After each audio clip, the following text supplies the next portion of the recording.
Hi everybody, this is another PowerPoint that actually is under the name, I believe, Functional Behavioral Assessment Checklist and Behavioral Plan. So I wanted to go through this with you because this is the exact step-by-step write-up that you're going to be giving to me with your PMP. And so I want to go through it real carefully with you to be sure that you cover every section, whether you state the section or whether you state that it was not covered, it needs to be addressed. So in other words, let's start at the very beginning. So the first part of your PMP is your functional behavioral assessment checklist.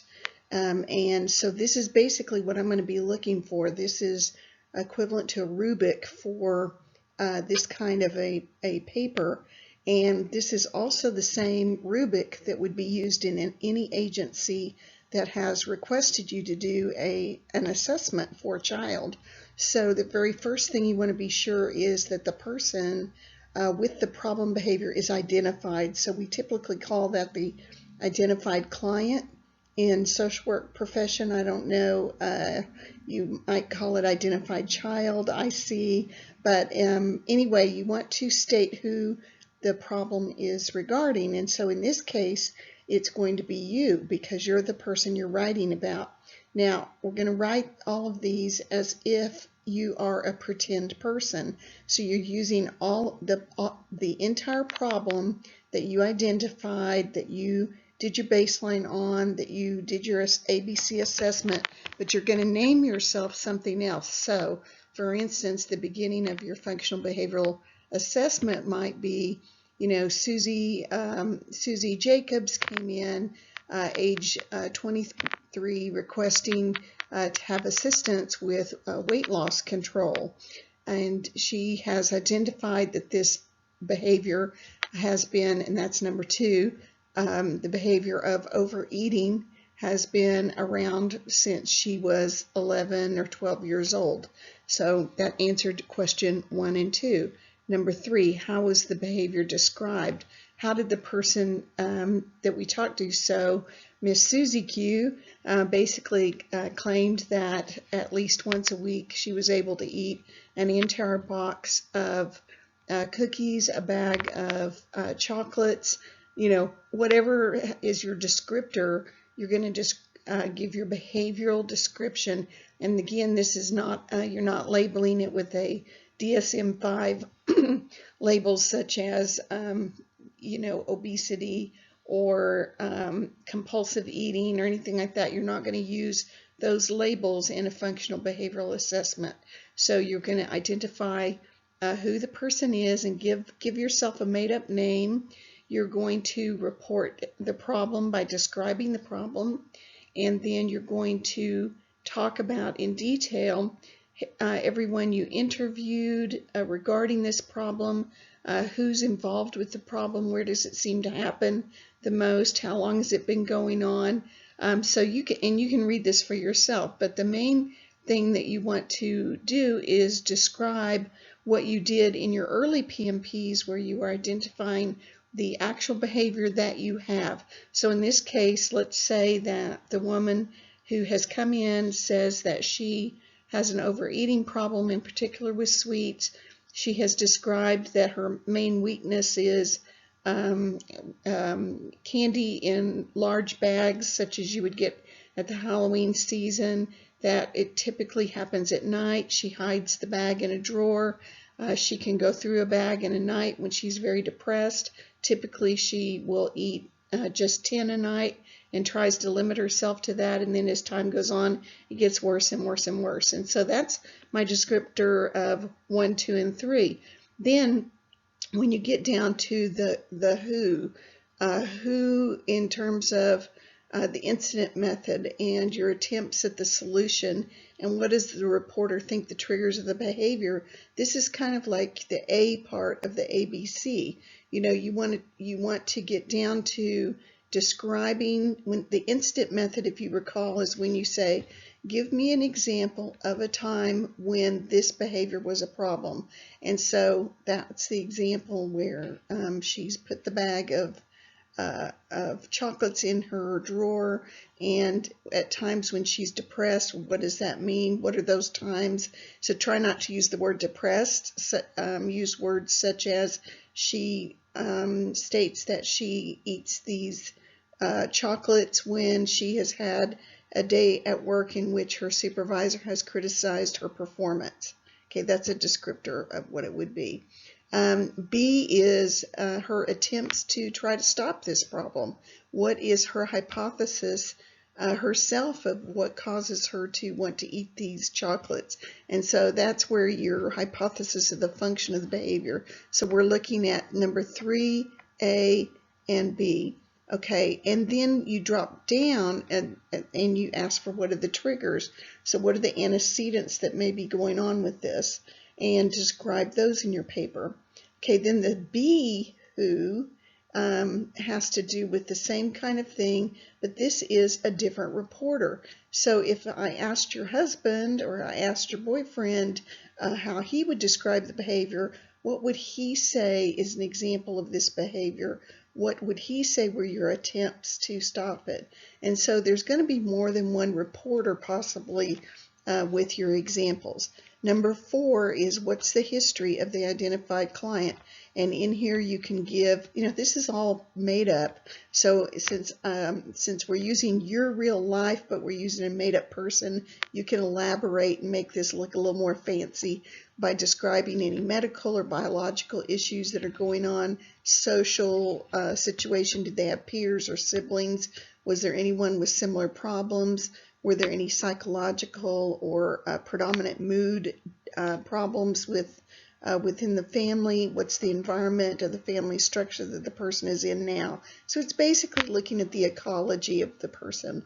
And then you look at number 5, what will be the method for observing the behavior? So going back to test number 2, hopefully you looked at that again. Are you looking at analog? Are you doing it in situ? Are you doing trigger analysis? How are you going to observe this client? Or are you going to actually have them observe themselves and create their own chart and do their own baseline behavior? So you're describing basically, I explained to Mrs. So-and-so that I would like her to keep a chart, and this is what the chart looks like, right? And you already have the chart because you did it in one of your PMPs. And I asked her, to do a 1 week or a 2 week observation of her own behavior. And this is what happened, how many times she ate. So you have to describe what it is that you handed over for the client to do, or your own observation as the quote professional in this. And number 5E has to do with what your methods were. For the analysis. Did you use pre-session exposure? Do you remember what we talked about? This was quite earlier in the semester, but when you're pulling this all together for your end PMP, you've got to remember all of these different sections. But basically, this is when a person is not necessarily in their natural environment, and so you're having to entice someone. So you're trying to find out if someone can actually, if they're capable of doing what you're asking them to do. And so for a child, for instance, you might show them the toy and say to them, if you get 3 of these tests completed, you'll get to play with this toy. And so for your adult problems, it may be one of those things where you write up that you have how you enticed yourself to try to do this behavior and whether it worked or not.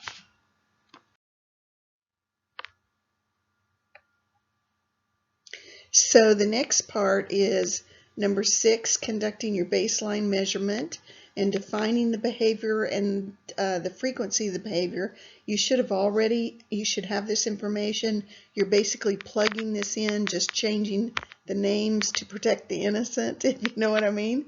The chart needs to be available. It needs to be able to show several observations over time, and basically you take the 2 to 3 baseline measurements that we did earlier in the semester, and this is where you put them. But remember, think of this paper as if something you were turning into a supervisor in a school district, a daycare center, or whatever. You want to be sure you have full paragraphs, you have excellent grammar, that your language fits into a behavioral style, and you want to use the charts and what have you that you've already used. Number 7 is describe the maintaining contingency, and this is it socially mediated? Is it direct consequence? Is it, basically positive or negative reinforcement? And so in this situation, you're going to describe the antecedents and all of the who, what, when, where, and how of how this, how the behavior gets itself established and how it is abolished. Okay, and we already talked about that in the test 2 review. So go through that again if you don't remember. Basically, why does this woman, at what point does she feel deprived of her chocolate? That's basically what you're asking yourself in this point. So you should have already covered that in your PMP in describing the antecedents and the motivating things that cause you to do what you do. And so you're just going to, again, refer to it in terms of this unidentified client with a new name, and you're going to be sure that you state the establishing and abolishing operations for that. Then the B part of this is identifying whether this is an access behavior or an escape behavior. So how did you rule out, you want to talk about this, how did you rule out the behaviors that were not the function? So you may say to me that this woman's behavior is a DA 1.2, tangible reinforcer of chocolate, small chocolates in large bags. Okay. Now, how come it was not socially mediated? How come you decided to call it an access thing when at the same time she's describing to you that she uses it to escape problems with feelings that she has regarding her supervisor? So would this be more as a way that she escapes from unpleasant social situations? Is it a DE 3.1, or are we talking about a DA 1.2? And then how did you rationalize through your observations which is which? Okay, so I don't want to have to go through each one of these behaviors, but just know that in 7B is where you put the actual full description of the function of your behavior, and a full description is DA 1.2, tangible reinforcer, using or eating chocolates in individual wrappers in large bags and hiding them from the family. That's all. That's your full description. Then the next step is describing the maintaining contingency, and this is what are the consequences of your behavior that keeps you continuing to use it. So we know that access behaviors utilize positive reinforcement, escape behaviors utilize negative reinforcement, right? And so you have to talk about your performance discrepancy analysis. This is when you get into these wacky, the wacky contingencies. So you want to be sure in D that the problem, especially if it's a child-related problem, is not performance related. In other words, do they know how to do the materials? Do they have the stamina to do it? Do they have all of the abilities to handle what you're asking them to do? And then what would be the analog assessment of the replacement behaviors? And this is where you make sure that there's no inept repertoire, faulty discrimination problems, or misdirected contingency problems, and you need to rule those out. Basically, when you've done your own personal PMPs, I'm assuming that you didn't find any of these, but you need to address them still in your PMP. You need to say that you have looked for misdirected contingency problems and saw none.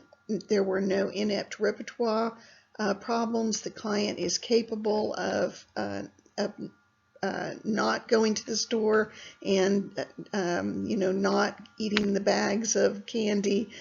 Faulty discrimination problems. The client knows that it's not appropriate to be overeating. She has a history of diabetes. She's been counseled on this before, etc., etc. And number 8 is a description of any previous treatment history. You can make that up.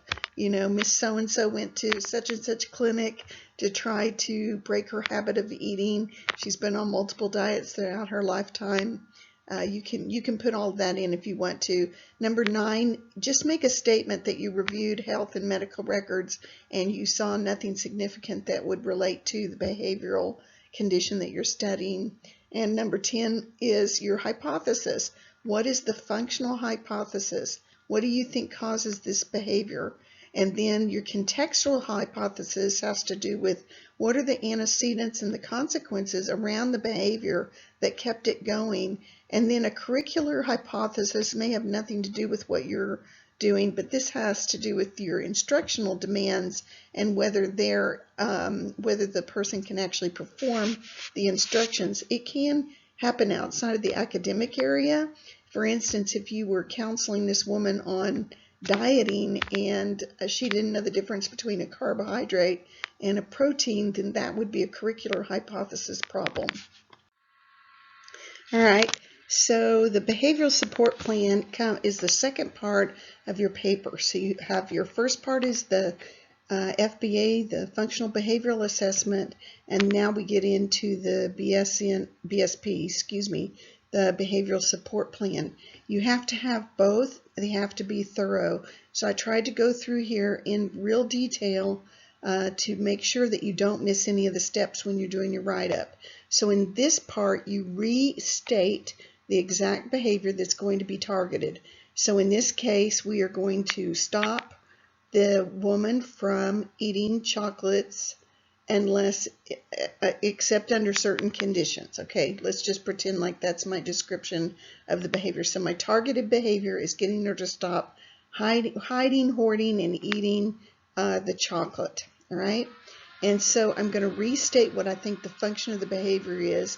In this case, I'm going to go with the escape behavior from a socially awkward situations because that seems to be what triggers it, even though I would say that she eats every night. It's when she eats a full bag that is the problem. And so then I'm going to repeat my hypothesis that I believe when Mrs. So-and-so or Miss So-and-so has received criticism from her boss, she will typically eat a full bag of M&Ms before the end of the night and makes herself sick. And of course, I would probably do that in more professional writing. All right, number 2 is then the behavioral intervention plan. So can this be changed just by manipulating the stimulus? Well, the stimulus here can be the criticism of the boss. It could be her interpretation of the criticism, but it can also be as simple as buying the candy. If the candy is available and it's in the house, that is one thing you can have control over. You can make it to where it is difficult for her to get candy or get access to candy, especially if someone in the household is possibly going to help with this plan. So when is it more likely to occur, this type of problem? In this case, it's more likely that she will eat the candy when there is no one around her and she thinks that nobody can see her doing it. And if nobody knows where she has hidden the candy, it's more likely that she's going to eat it. The special events in this case happen to do with just basically exhaustion and stress from her boss. And C says the activity or event preceding the behavior. Basically, it's coming home. She gets triggered in the car on the way home thinking about that bag of candy and how that's going to help her, in her mind, feel better. And then the environmental factors that affect the behavior, you will write all those up based on your PMP. And the warning signs or predictors of the behavior. So in this case, it is if the person has had a meeting with her supervisor or had a stressful board meeting or something like that in which she was criticized, then we can predict that that's going to be a trigger. And then if you look, so that's stimulus control. So that's the A part you're going to be describing of your own behavioral plan. B has to do with the treatment protocol based on the function. So as you recall, you've got to go back and look at, what does direct escape, 3-point 1 or 3.3, I can't remember what I just said, what is going to be the replacement behavior, and so I have to pick that. Now in this case, there's no chain interruption necessarily, unless we can get someone involved to basically take the chocolates away from her before she even starts eating them. We can't have someone let her have one. It's like that potato chip commercial. You can't just eat one. Well, in this case of someone who is compulsively, eating candy, she can't have just one. So you'll notice under B, it has all the different treatment protocols outlined for you. Depending on whether they are direct access, socially mediated access, direct escape, or socially mediated escape. So in this case, I'm going to go with the socially mediated escape, and I am probably going to look for a tolerance training option, basically meaning I want her to eliminate this from her repertoire of ways to handle stress. And so I'm going to basically help her learn to handle things without eating it. I don't think pre-mac would be a good example. That would basically mean that she just had to handle, some chore or something difficult, and then she could still eat the whole bag if she wanted to. Alternate direct access escape form might be that she could eat something else. She could eat all the carrots she wanted. She could eat all the celery she wanted. But in reality, is that really going to hold over a long period of time? Am I going to be able to have a high enough reinforcement rate to keep her from eating that? I don't think so. So that's the behavioral interventions. And then in terms of consequences, that's when you're identifying what reinforcers are you going to actually use based on that function. And you want to be sure that that's, helpful to something that is going to be as valuable as those chocolates that are going into her mouth. Then you're going to give a detailed treatment protocol. If I've decided that I'm going to use that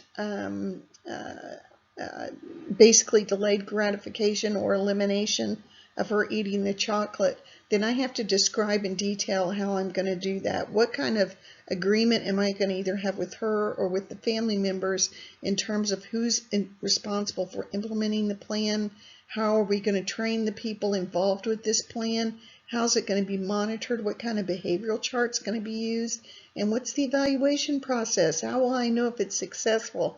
How often will we review this? And then B is your first level evaluation procedure, which usually happens within 2 weeks after you have attempted a new